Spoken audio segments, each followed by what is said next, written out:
Assalamualaikum warahmatullahi wabarakatuh.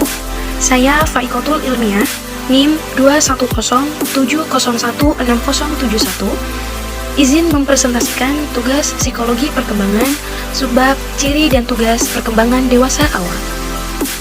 Tugas-tugas perkembangan dewasa awal. Optimalisasi perkembangan dewasa awal mengacu pada tugas-tugas perkembangan dewasa awal. Menurut Harvey Kurz, dalam Mons, Knowles, dan Haditono 2001, telah mengemukakan rumusan tugas-tugas perkembangan dalam masa dewasa awal sebagai berikut. 1. Memilih teman bergaul atau pasangan hidup. Setelah melewati masa remaja, golongan dewasa muda semakin memiliki kematangan fisiologis atau seksual, sehingga mereka siap melakukan tugas reproduksi, yaitu mampu melakukan hubungan seksual dengan lawan jenisnya. 2. Belajar hidup bersama suami istri.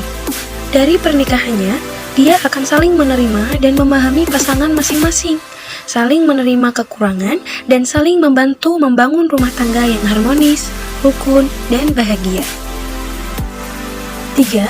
Mulai hidup dalam keluarga atau hidup berkeluarga. Masa dewasa yang memiliki waktu sekitar 20 tahun, yaitu 20-40 tahun, dianggap sebagai rentang yang cukup panjang.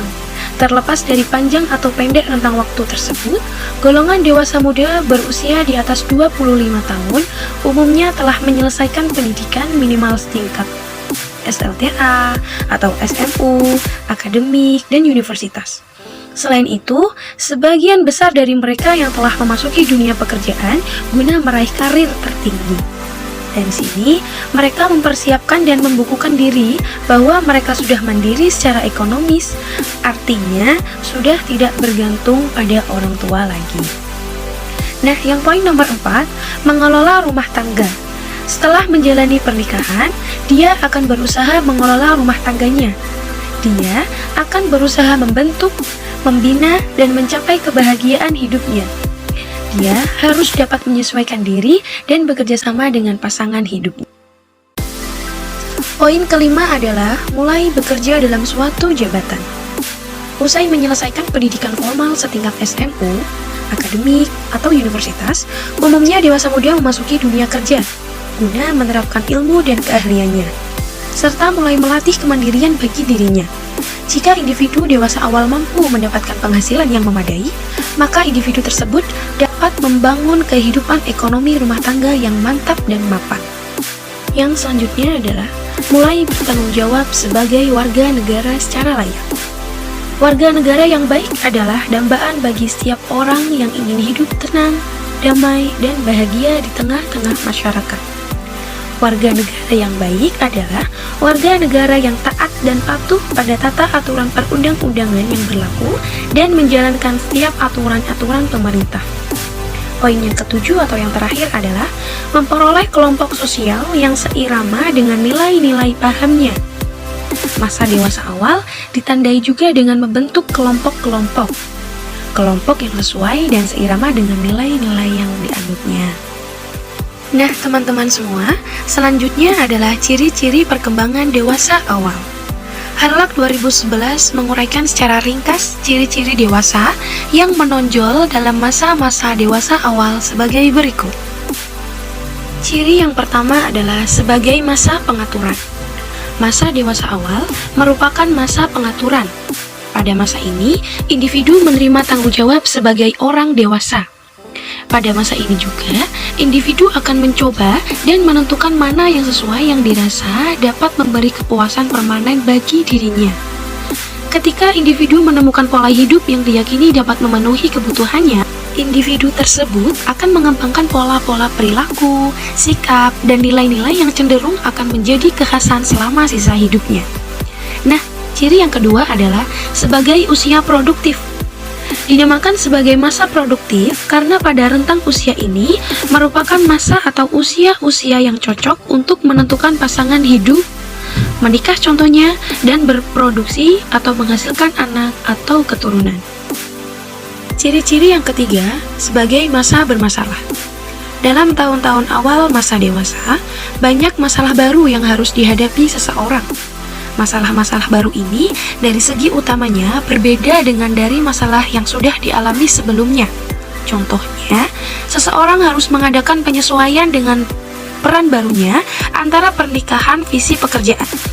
Jika ia tidak mengatasinya, maka timbullah suatu masalah. Ciri yang keempat adalah sebagai masalah ketegangan emosional. Ketika seseorang berumur sekitar 20 sebelum 30 tahun, kondisi emosionalnya tidak terkendali. Ia cenderung labil, resah, dan mudah memberontak. Namun, hal ini tidak berjalan lama. Setelah seseorang berusia 30 tahun, emosi akan kembali stabil dan terkendali. Ciri yang kelima adalah sebagai masa terasingan sosial. Pada masa keterasingan sosial ini, seseorang mengalami krisis isolasi, yang artinya ia terasingkan dari kelompok sosial. Hubungan dengan teman sebaya menjadi renggang. Keterasingan diintensifkan dengan adanya semangat bersaing dan hasrat untuk maju dalam berkarir. Ciri yang keenam, sebagai masa komitmen. Pada masa ini, setiap individu mulai sadar akan pentingnya sebuah komitmen. Ia mulai membentuk pola hidup, tanggung jawab, dan komitmen baru. Ciri yang ketujuh, sebagai masa ketergantungan. Meskipun telah mencapai status dewasa, banyak individu yang masih tergantung pada orang-orang tertentu dalam jangka waktu yang berbeda-beda. Ketergantungan ini mungkin pada orang yang membiayai pendidikan, contohnya orang tua. Nah, ciri yang kedelapan, sebagai masa perubahan nilai. Perubahan nilai ini disebabkan karena beberapa alasan, yaitu individu ingin diterima oleh anggota kelompok orang dewasa. Individu menyadari bahwa kelompok sosial berpedoman pada nilai-nilai konvensional dalam hal keyakinan dan perilaku. Ciri yang kesembilan adalah sebagai masa penyesuaian diri dengan cara hidup baru. Ketika individu mengalami masa ini, berarti ia harus lebih tanggung jawab, karena pada masa ini ia sudah mempunyai peran ganda, yaitu peran sebagai orang tua dan pekerja. Ciri-ciri yang terakhir adalah sebagai masa kreatif. Orang yang dewasa tidak terikat lagi oleh ketentuan dan aturan orang tua maupun guru-gurunya, sehingga terbebas dari belenggu ini. Bebas untuk berbuat apa yang mereka inginkan. Bentuk kreativitas ini tergantung dengan minat dan kemampuan individual.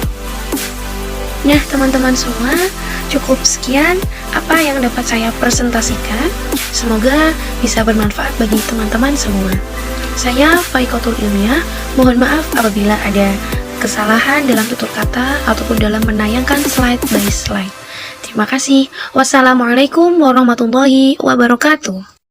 Assalamualaikum warahmatullahi wabarakatuh. Perkenalkan, nama saya Siti Afifah. Saya akan menjelaskan tentang perkembangan masa dewasa awal.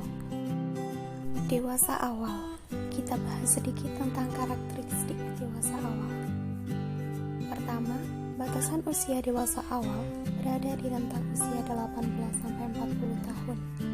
Kedua, ada masa beranjak dewasa yang disebut emerging adulthood yang terjadi rentang usia 18-25 tahun, ditandai dengan eksperimen dan eksploitasi. Jadi, masa kita sekarang ini adalah masa yang disebut emerging adulthood, di mana masa beranjak dewasa, yang dari kita sebagian banyak berusia 18 tahun. Kita mulai dari perkembangan fisik. 1. Perkembangan performa fisik. Puncak performa fisik antara usia 19-26 tahun. Pada akhir dewasa awal, performa fisik tampak menurun. Yang kedua ada kesehatan. Angka kematian ketika beranjak dewasa 2 kali lebih besar dari remaja dan didominasi oleh laki-laki. Kita sering mendengar ada pesta miras, narkoba yang biasanya didominasi oleh laki-laki, tapi tak jarang juga ada perempuan di dalamnya. Dan jika penangkapan pun terkadang banyak laki-laki. Itu tidak heran kenapa kematian lebih didominasi oleh laki-laki. Pada masa dewasa awal, tahu cara mencegah penyakit dan meningkatkan kesehatan, namun tidak diterapkan pada diri sendiri. Sebagian besar kebiasaan yang merusak kesehatan terbentuk pada masa beranjak awal. Gaya hidup dan kesehatan yang pada akhirnya akan mempengaruhi kepuasan hidup. Yang ketiga ada pola makan dan berat tubuh. Isu-isu tentang obesitas, masalah kesehatan yang serius dan banyak melanda individu, ini sering kita dengar pada masa pertumbuhan beranjak dewasa. Berkaitan dengan meningkatkan resiko terserang hipertensi, diabetes, penyakit kardiovaskular, serta berhubungan dengan kesehatan mental. C. Faktor yang mempengaruhi obesitas, hereditas atau genetik, leptin, protein yang menimbulkan rasa kenyang, set point, jumlah lemak pada tubuh, dan faktor lingkungan. D. Kebanyakan diet tidak bertahan hingga jangka panjang. Kalaupun berhasil, mereka juga berolahraga. Jadi tidak ada diet yang sekedar hanya mengurangi makan, tapi dia juga harus diimbangi dengan olahraga. Gimana supaya isu obesitas pada masa beranjak dewasa awal itu bisa turun angka. 4. Cara menjaga kesehatan. Pertama, olahraga secara teratur bermanfaat untuk fisik dan psikis. Jadi ketika melakukan olahraga, fisik kita menjadi lebih sehat dan psikis kita juga lebih bahagia. Kedua, makan makanan yang sehat dan bergizi, dan sebagainya. 5. Penyalahgunaan obat, antara lain mabuk-mabukan yang menyebabkan ketagihan. Puncaknya pada umur 21 sampai 22 tahun. Lalu setelah itu akan menurun. Pengetahuan tentang perkembangan dan kesehatan seksual masa remaja, masa dewasa awal. 1. Aktivitas tentang perkembangan dan kesehatan seksual. Beranjak dewasa adalah waktu individu aktif secara seksual dan akan menikah. Orang dalam masa beranjak dewasa melakukan seks lebih banyak dibanding orang dewasa muda, tapi frekuensi mereka berhubungan seks lebih panjang. 2. Orientasi seksual dan perilaku. Preferensi seksual berasal dari hasil kombinasi faktor genetik, hormonal, kognitif, dan lingkungan. Lagi-lagi menyangkut lingkungan. Jadi untuk perkembangan kesehatan seksual, perkembangan fisik, perkembangan kognitif, mental, dan perkembangan apapun itu lingkungan sangat berpengaruh. Perkembangan kognitif menurut K. Warneskaya pada tahun 1977. 1. Tahap pencarian prestasi atau achieving stage yang berkaitan dengan rencana masa depan. Yang kedua, tahap tanggung jawab atau responsibility stage yang terjadi saat keluarga sudah terbentuk, pemenuhan kebutuhan pasangan dan keturunan. Ketiga, tahap eksekutif atau executive stage, di mana tahap ini terjadi pada masa dewasa madya dan individu bertanggung jawab pada lingkungannya, terutama berkaitan dengan organisasi atau lembaga.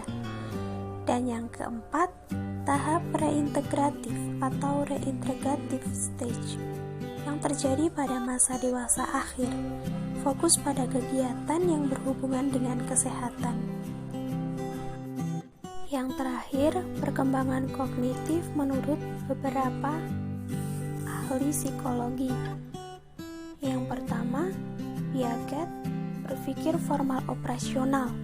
Menurut Perry, berubah menjadi pemikiran yang reflektif dan relativistik. Dan yang ketiga, menurut para ahli perkembangan, lebih realistis dan pragmatis karena menghadapi paksaan realitas pekerjaan.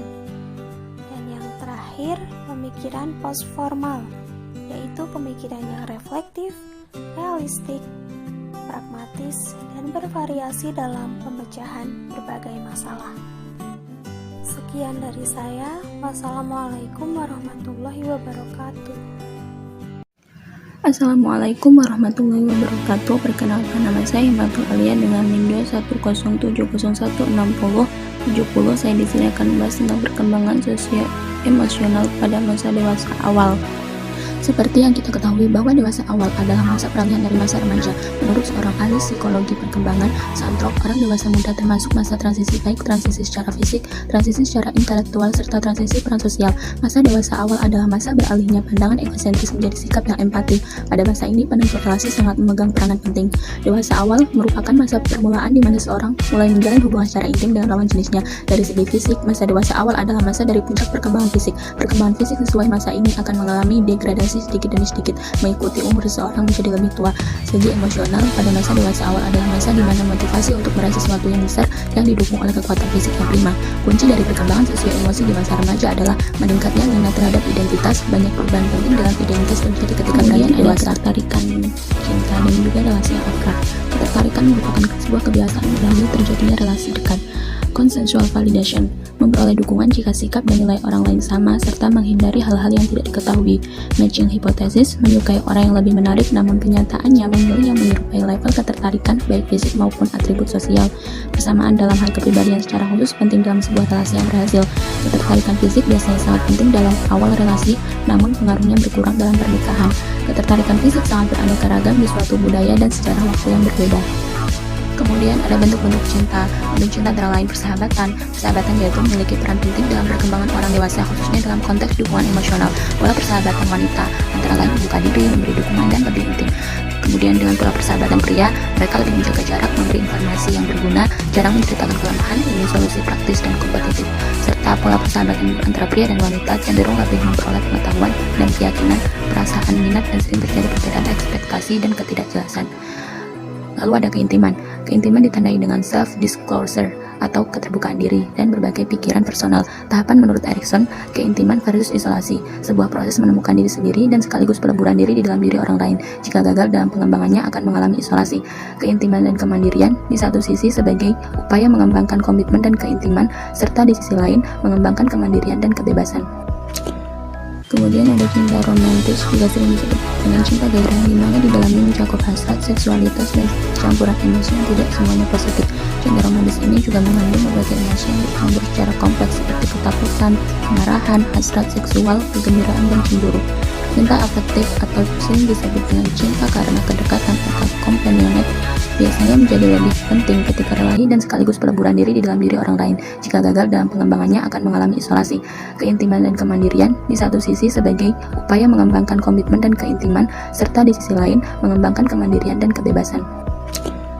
Kemudian ada cinta romantis, juga sering disebut dengan cinta gairah, di mana di dalamnya mencakup hasrat, seksualitas, dan campuran emosi yang tidak semuanya positif.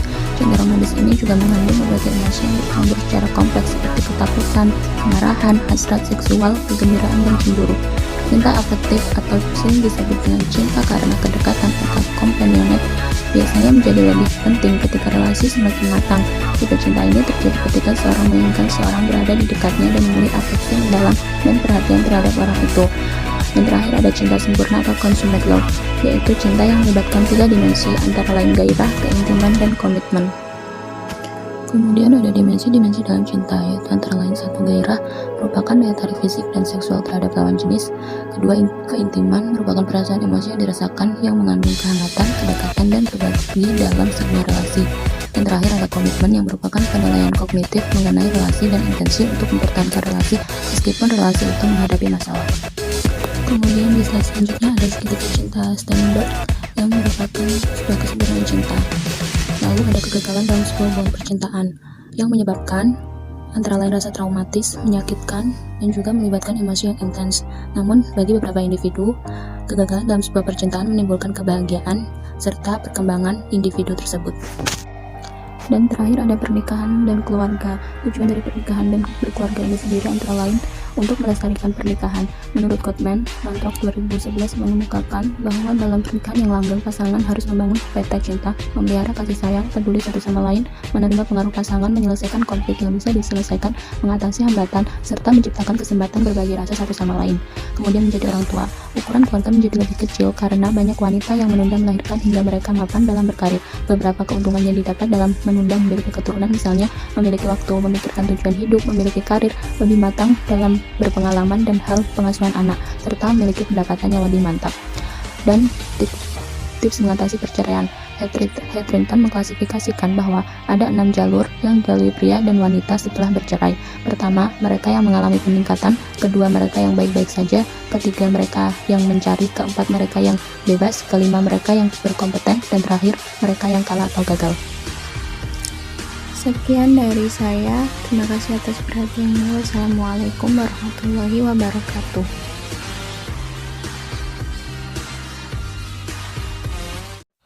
Assalamualaikum warahmatullahi wabarakatuh.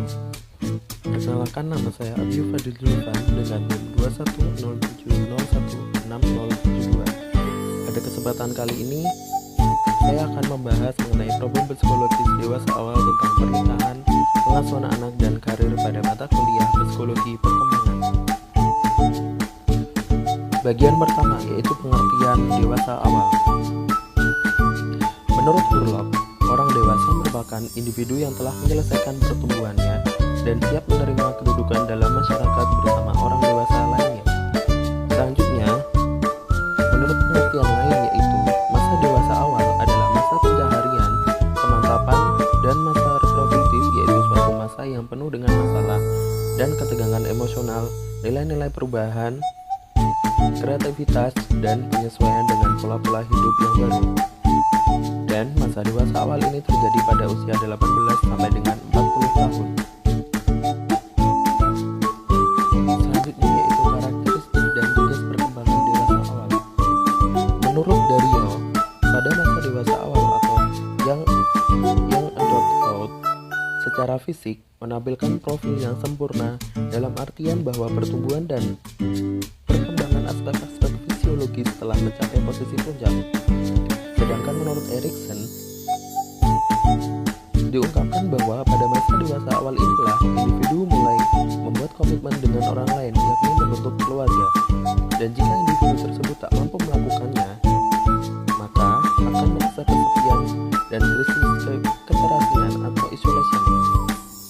Selanjutnya yaitu tugas perkembangan pada masa dewasa awal.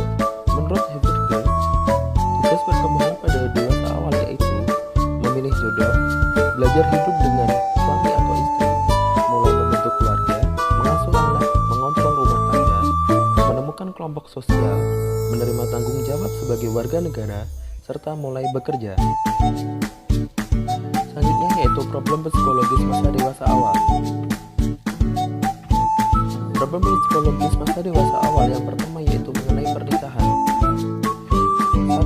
Merasa diburu-buru. Hal ini terjadi pada anak perempuan yang secara garis besar diburu-buru oleh orang tuanya untuk menikah. Yang kedua, sifat egois.